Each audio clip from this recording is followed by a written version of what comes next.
Hello and welcome to another ME7 World's First. This race was thought to be impossible as an endless endurance race. Now, I'm going to do something weird and you're saying, what the heck are you doing? You don't do this in an endless endurance race. You do this if you're doing clock management technique. I know, because I'm the one who made both of those really popular. By the way, 104 kilometers an hour in reverse, so that's actually pretty fast if you think about it. Driving backwards that fast? Yikes. So I'll explain more of this in a little bit, but let's bring up a clip here from a while ago. So guys, the verdict for me is this isn't possible now. Yep, that's what I said back then. By the way, we're going to do a lap time here just to see what my lap times are like when I'm not damaged. So I said this wasn't possible, and I didn't do it again until, well, just the last few days. I have been training here, and oh my goodness, this is an exhausting track. It is shockingly difficult. And yes, I'm running out of time and you think this is crazy. Let's check that lap time, 23.159. Okay, so that's our marker there. Let's bring in some more things here that we're going to be doing, like how about the perpetual point proximity indicator? Oh, I know that sounds really crazy. By the way, look at that, no time. So you can see why I did this. Well, you don't know why I did it, you can see, ooh. Okay, so you gotta be careful. You can lose it in this car, especially at this track.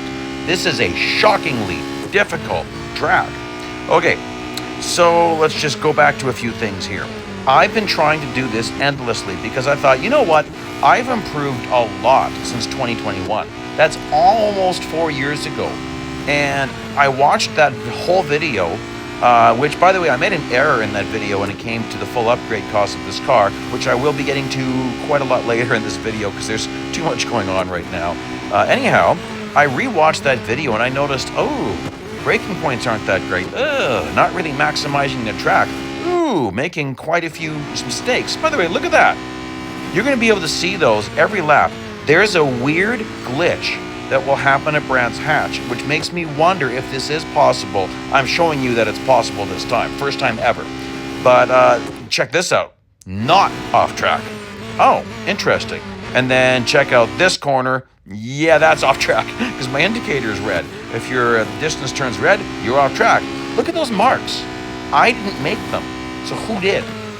In one of my tests at that exact same spot, there was smoke in the air from two sets of tires. So two puffs of smoke just sitting there, and they'd be moving every single time I was there, like someone just nailed the brakes, but nobody was there.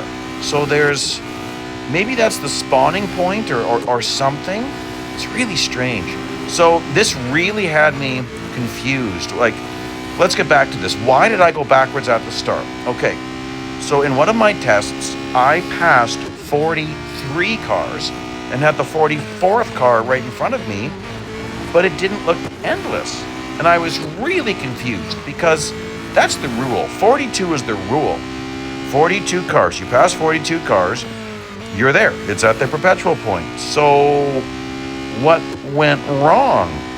And I thought, you know, one of the problems with endless races is that at the beginning, the bots are really slow and close. They're really close together. So you really can't optimize a lot of corners. You've got to give up a lot. And at a handful of tracks, it can be beneficial to actually space things out. For instance, when I discovered that Interlagos was endless, it was a complete accident. I was running the Valencia and I was doing clock management technique, sort of. I backed up a lot and then I hit the endless point and I went, what? And I noticed the exact same thing when rewatching my Brabham video at Melbourne. Ooh, losing it at that corner. Ah! Okay. In that car, I did the same thing. I backed up, and then what that did is it spaced out the box. It delays the perpetual point by a bit, but it doesn't make it out of reach. It just delays it a bit.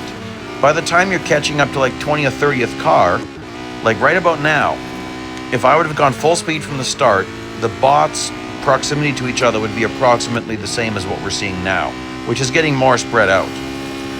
So let's talk about Brands Hatch. This is such a difficult track. Why? Why is it so difficult? This is the only easy corner, this left. That's it. This is the only easy corner. Every single other corner is hard to maximize. Well, okay, as we're going through a slight elbow, I'm saying that. I'll point that out again. Corner 1, I'm going up, and then it's blind. I'm completely blind. So you've got to develop muscle memory. Corner 2, I'm blind again. We're going up, but then it's going down. So it's a hairpin with an up and down. There's a slight elbow here. This is easy. This is not, because again, I'm blind. So there's 3 right-hand corners that have a parabolic shape, not parabolica, a parabolic shape. So they're kind of these, nuts.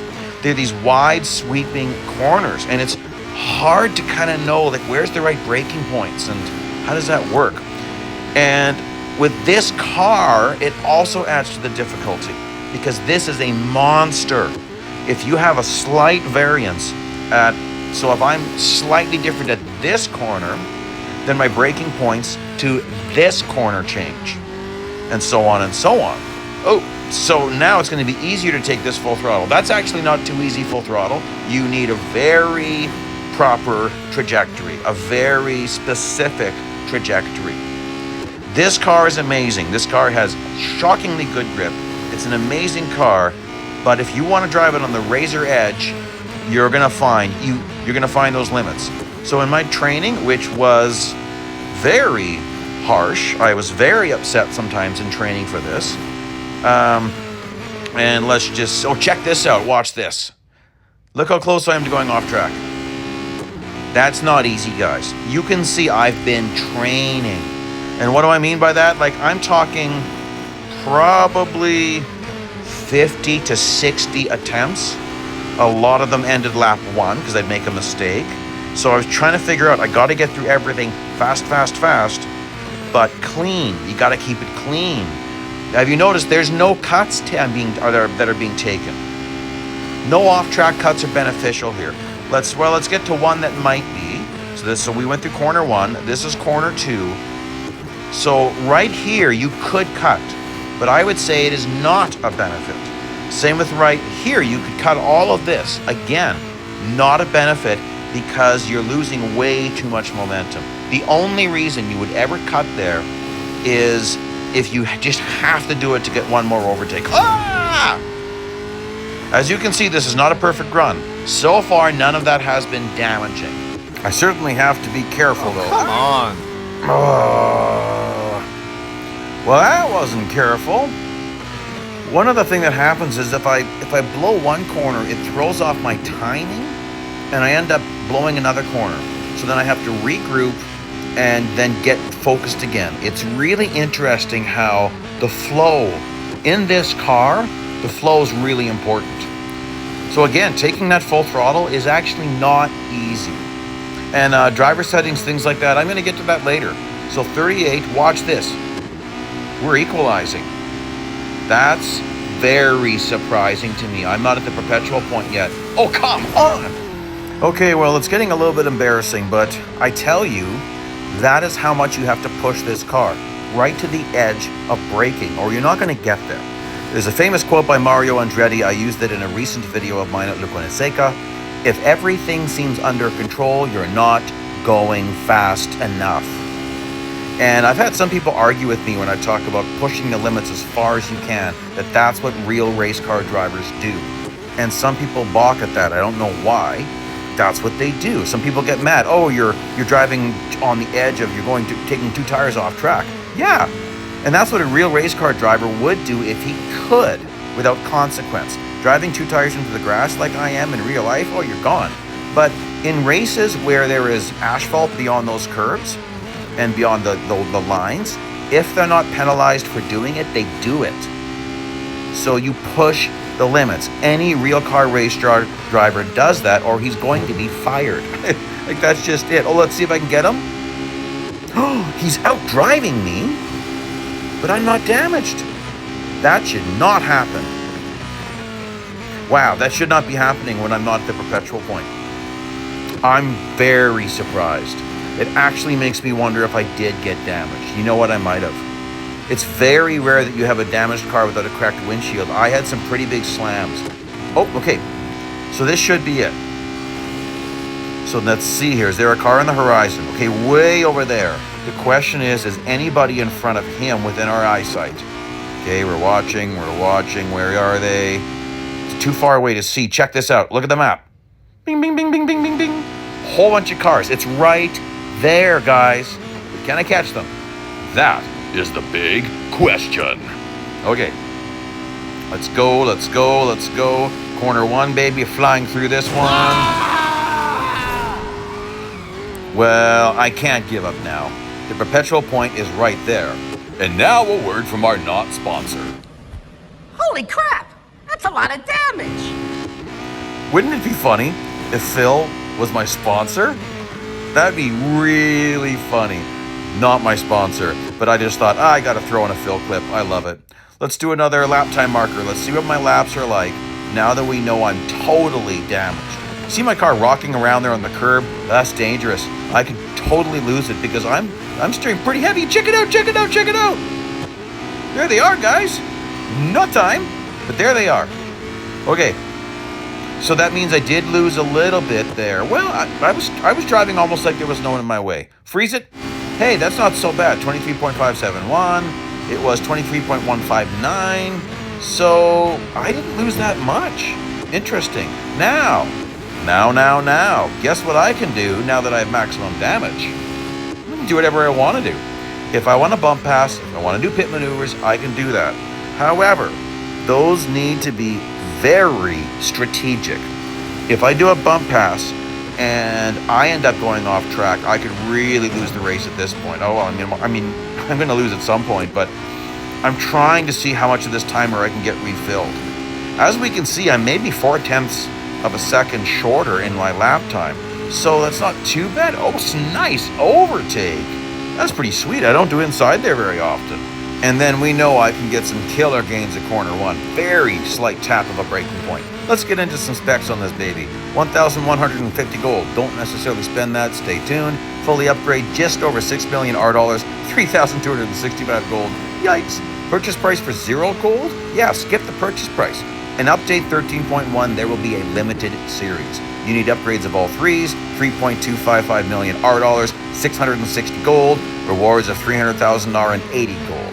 So there's this, the limited series has run for this car multiple times, and I think, there was a bump pass, I think we've seen a total of 3 different PR requirements.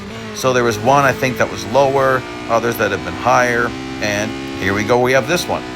Now, where is this race located? Well, you go to Road Collection, Legend, and then it's Tribute Tour. So you don't have to be fully upgraded to get into this. I'm using Tilt B controls with my sensitivity on 2, all assists off. And that is a requirement for this race. Arguably, you could use steering assist low, but it's gonna really hurt you when you accidentally end up off track. Like, even recovering from incidents is harder.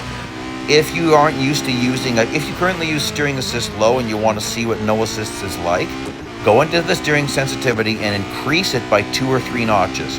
So if you currently run sensitivity 2, switch it to 4 or 5, and that should make up the difference for you. Woo, that was sketch. And that's kind of how I did it. I used to find it impossible whenever I turned off assists, but you can do it in phases. I'll put up a video at the end here that helps you with that adjustment period, because it's definitely difficult. Oh my goodness, I'm running out of time again. This just blows my mind that I'm doing this. No one has done this. I've never seen any evidence that anyone has ever done this. Whenever I run this race, no one has hit even 50 kilometers, which you can do on using clock management technique, but you're not going to get over that. So I'm hitting a mark that no one's ever done. If they have, I don't know them. I've never seen it on any Facebook groups or anywhere. That's why I'm getting this out here. Rather than doing more training and trying to do a more perfect run, I decided I'm going to get the video out there for you guys. And let's just start having some fun here and there. I'm really trying to make my movements here. That's a little bit fun, isn't it? Yes, that is my voice. I'm using a little bit of pitch changing software. And I might do a few more of those, and every single time you will hear the wonderful. Yes, we'll throw that in there. I don't know. It's kind of funny. Whoop, don't want to do that. So you can see here, I'll do an inside overtake on this guy, maybe a bit of, ooh, you gotta be careful. I saw that tap was gonna happen, and you wouldn't have noticed it, but I steered a little bit extra to the left so that I didn't end up getting spun out by him. On the long sections here, on faster runs, even fully upgraded, they'll start to beat me. So this is possible to go pretty far. You can see the bots are getting closer together, which means if I wasn't damaged, I'd be able to keep going fairly well. Like, I'm refilling this timer, guys. You notice that? I'm getting there. So as long as I can keep this reasonably clean, I'm not going to get you. You won't go off track? That's what you're going to get, baby. Pit maneuver. Yeah. Okay. Well, let's just see how far can I go with this. Oh, come on. Aw. Okay, I think I can recover from that. It's touchy. Like, this is touchy. Where'd they go? Oh boy, that wasn't even a huge mistake and they've disappeared. Lap 39? Holy smokes. I know people are gonna ask about Brands Hatch full length. I don't know if we're ever gonna see it. Maybe there's a licensing issue. I don't know. Love to see it sometime. But, oh, definitely time for a pit stop. I need some repairs and new tires. The way is shut. It was made by those who are dead, and the dead keep it. Okay, well, I'm terrified. I guess I'm not going to have a pit stop because the dead keep it. All right, well, race time is 15 minutes and 54 seconds. It's 30% bonus fame day. I'll divide it by 1.3 to extract that. The fame per minute is not good for this particular race at 731, but there are other races for this car that are quite good. Videos popping up now. Please like and subscribe, and I will see you out there on the track.